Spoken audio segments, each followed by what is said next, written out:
Jesus, gostaria que vocês abrissem as suas Bíblias no Evangelho de São Marcos, um texto conhecidíssimo da Bíblia, mas que Deus deu uma revelação extraordinária dentro desse texto para nós nessa noite.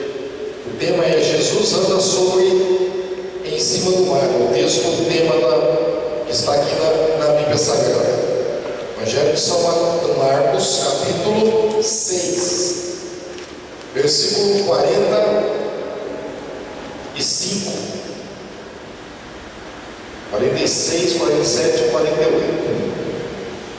Evangelho de Marcos. Todos acharam? Amém. Diz assim o texto: E logo Jesus obrigou os seus discípulos a subir para o barco e passar adiante para o outro lado, a Betsaida, enquanto ele despedia a multidão. E tendo despedido, foi ao monte para orar. E sobrevindo à tarde, estava o barco no meio do mar, e ele sozinho em terra. E vendo que se fatigavam a remar, porquanto o vento era contrário, perto da quarta vigília da noite, aproximou-se deles, andando sobre o mar, e queria passar adiante deles. Amém. Pode ser. Deixa eu sentar. Esse texto é um texto muito lido, muito pregado, muito falado na Bíblia Sagrada. É o texto que Jesus anda sobre o mar. E eu gosto de colocar títulos na mensagem. E eu gostaria de colocar o título da palavra dessa noite O que fazer enquanto Jesus não vem? O que fazer enquanto o milagre não chega? É o tema dessa noite para nós meditarmos. Esse capítulo é um capítulo que nós conhecemos muito, como eu falei. Quando você lê esse texto, você começa a analisar algumas coisas importantíssimas que esse texto mostra para nós.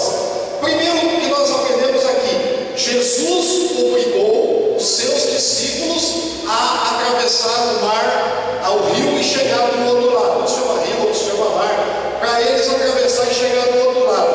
Ao texto que nós lemos de Marcos diz assim: e logo obrigou os seus discípulos a subir para o barco. Outras traduções dizem que compeliu, empurrou, levou, mandou, ordenou. Mas o texto mais interessante que Marcos está falando nesse capítulo é que Jesus obrigou eles a ir para o outro lado. Por que Jesus obrigou os discípulos a ir para o outro lado? A gente tem que aprender uma coisa: o Senhor, quando faz alguma coisa, Ele faz com um propósito. Às vezes nós não entendemos o propósito de Deus, nós não entendemos por que Deus manda fazer dessa maneira, porque Deus quer que faça dessa forma, mas é aquilo que é a ordem de Deus, aquilo que o Senhor quer, e o que o Senhor quer para nós é o melhor. Quem acredita nisso? Deus quer para nós é o melhor. Então, quando Jesus mandou eles atravessar o rio, o que Jesus tinha? Um propósito. Jesus queria ensinar algo para eles. Então, quando acontece alguma coisa na nossa vida, nós temos que saber que Deus tem um propósito. Aquilo que está acontecendo na nossa vida é um propósito de Deus. É Deus querendo nos ensinar alguma coisa com aquilo que está acontecendo. E às vezes a gente fica desesperado, a gente chora, outros não sabem o que fazer, outros perdem a fé, outros querem sair da igreja, outros querem abandonar Jesus. E não é assim. O que está acontecendo conosco, com a nossa vida, é porque Deus tem um propósito. Aleluia. Amém? Deus tem um propósito. Então, Jesus obrigou eles, e eles foram por uma ordem, aquilo que Jesus mandou, e eles iam atravessar e chegar do outro lado, que é uma ordem de Jesus. Jesus falou: vocês pegam o barco, vão para o outro lado. Eu não vou com vocês agora, eu vou ficar despedido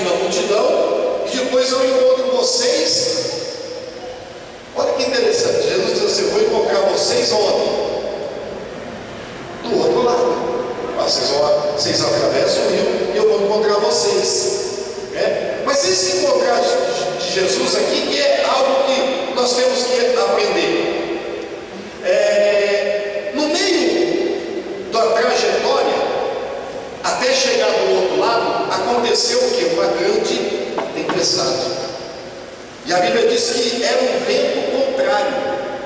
E às vezes a nossa vida está tudo bem, quando de repente vem um vento contrário. Sabe o que é vento contrário? É aquilo que quer te levar para o lado que você não quer ir. Vento contrário é aquilo que está empurrando você quando você quer ir para um lugar e o vento contrário está te empurrando para um outro lugar. E às vezes nossa vida é assim. Às vezes sopra na nossa vida um vento contrário. Às vezes você quer ir para um lado, o vento está te soprando, está te empurrando para o outro lado. Mas a gente tem que aprender que tudo tem um propósito de Deus. Amém, querido? Tem um propósito. Então, ali, naquele meio da tempestade, os discípulos começaram a ficar desesperados.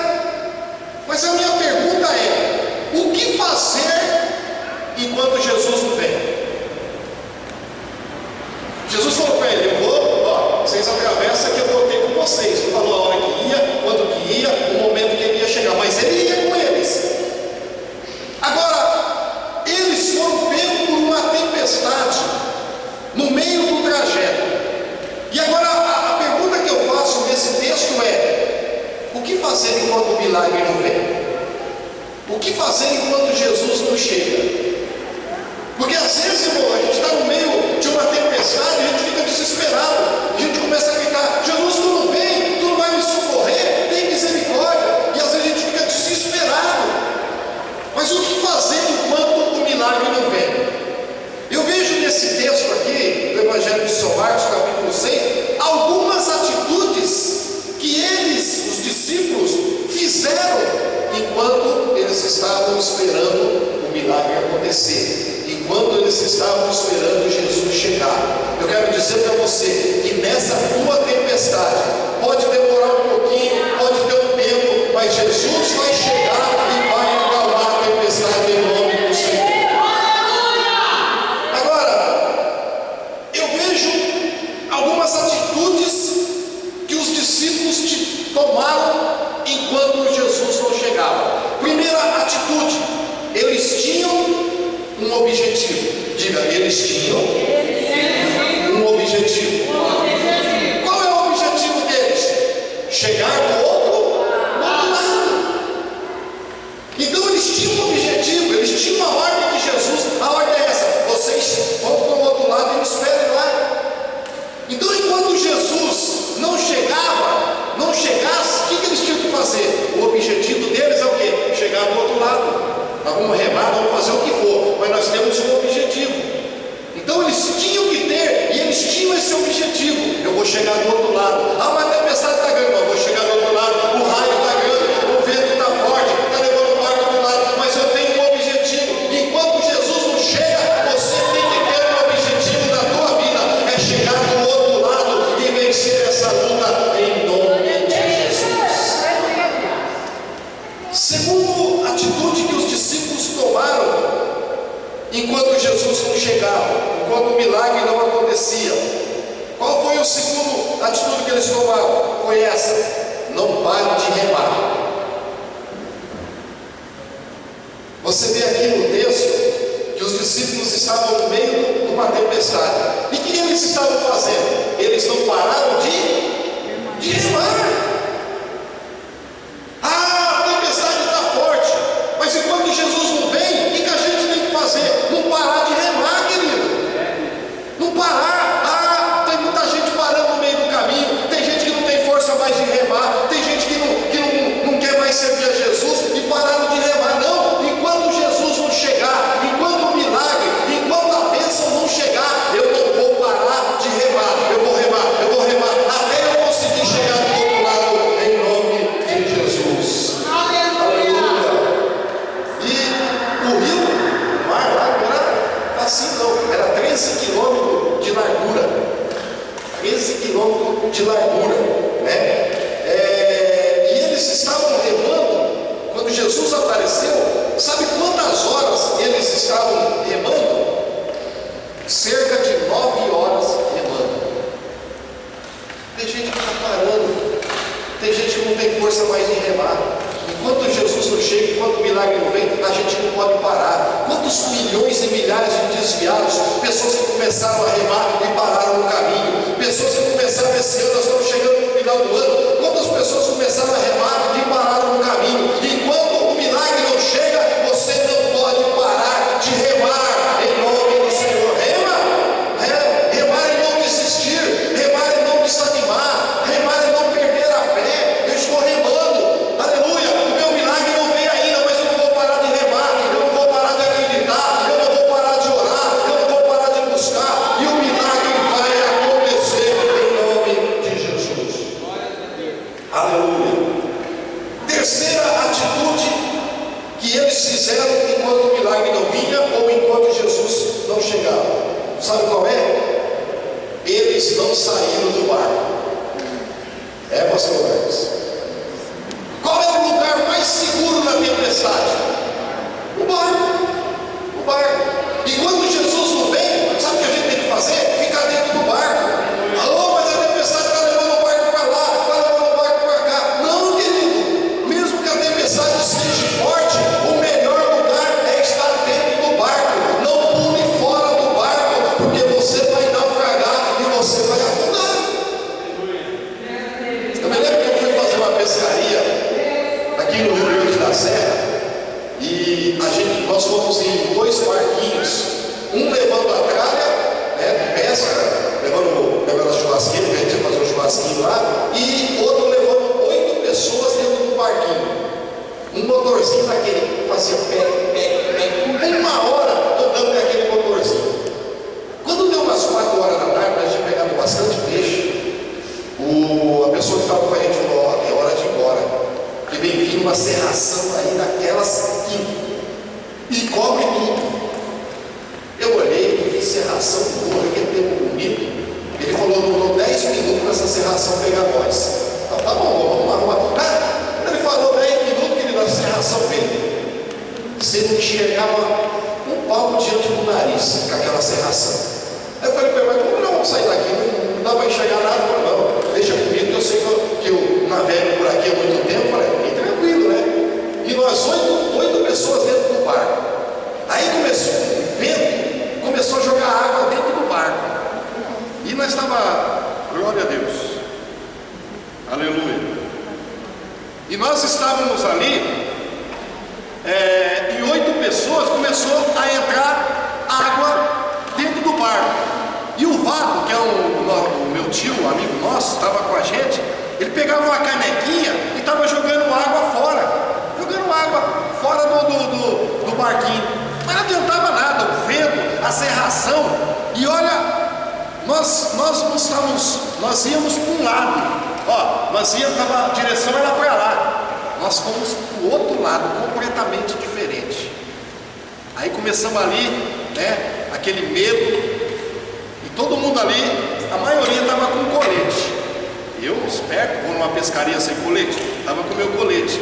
E o Vado falava assim para mim: ô pastor, negócio aqui. E ainda o piloteiro falava assim: ó, se bater aqui num toco no meio da represa, o barco vira.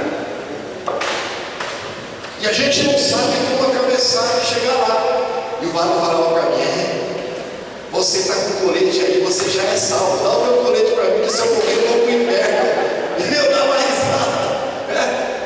Mas o lugar mais seguro era o barco. Ninguém queria sair do barco.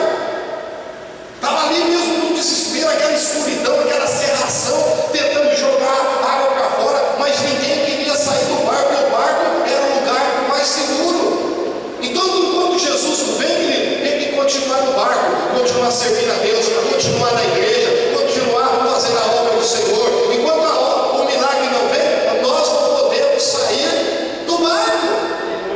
Tem muita gente pulando fora do barco. Quando veio o dilúvio sobre a terra, sabe qual era o lugar mais seguro? O barco. O dilúvio que veio, o barco. Noé e sua família foram salvos. Os outros que estavam fora do barco, nenhum sobreviveu. Então, às vezes nós passamos luta, dificuldade, mas a gente não pode deixar Deus. Pular do barco é pior, sair da igreja é pior, abandonar Deus é pior. Então é melhor continuar dentro do barco. Pelo menos dentro do barco não está entrando água, pastor, deixa entrar água. Tá, mas está sem ação, não estou chegando nada. Continua, porque uma hora Jesus vai aparecer e a coisa vai mudar em nome do Senhor. Não saia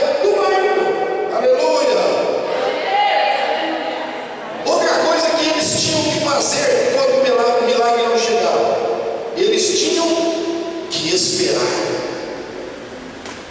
Ninguém gosta de esperar. Esperar para nós seres humanos traz estresse. A gente fica estressado. Quando você vai lá, você vê as pessoas na fila de um banco, você vê as pessoas na fila esperando um atendimento médico, você vê as pessoas na fila, tudo quanto é fila, aquele traz estresse, cansaço. E às vezes a gente tem que esperar o milagre chegar. Eu quero determinar a tua vida nessa noite, que o teu milagre está chegando em nome de Jesus.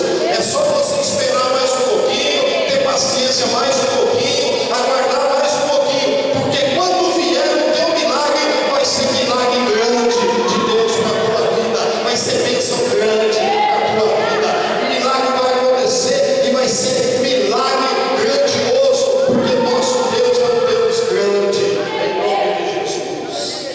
Aleluia. Então, quando o milagre não vem, nós temos que ter um objetivo, e é chegar no lado, não parar de remar, não sair do barco, esperar que o milagre vai acontecer. E algo tremendo aconteceu. Jesus apareceu e deu ordem para o vento e para o mar acalmar.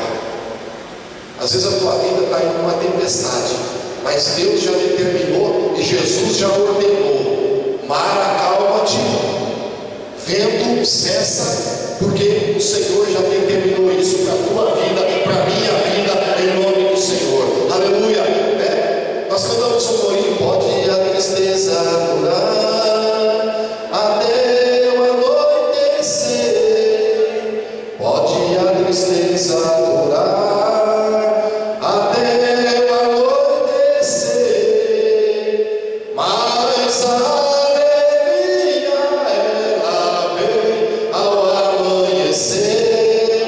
É isso que nós temos que acreditar, querido. Aleluia. Enquanto Jesus não chega, enquanto o milagre não vem, eu vou tomar atitudes de bênção, atitudes de vencedor, para que o Senhor realmente, na hora certa, no momento certo, nos visite e nos dê a bênção e a graça e o poder sobre a nossa vida. Em nome de Jesus. O que fazer quando o milagre não vem? Atitudes certas. Porque quando o milagre não vem, não adianta sair da igreja, não adianta abandonar Deus, não adianta ficar desesperado. Essas atitudes que os discípulos fizeram fez com que Jesus aparecesse e acalmasse o mar. É isso que Deus determina para a tua vida nessa noite. Eu quero orar nesse momento. Curva a tua cabeça. Soberano Deus, a tua palavra é verdadeira e a tua palavra é santa. Quantas pessoas estão em dificuldades, quantas pessoas estão em luta financeira, luta material, luta na família,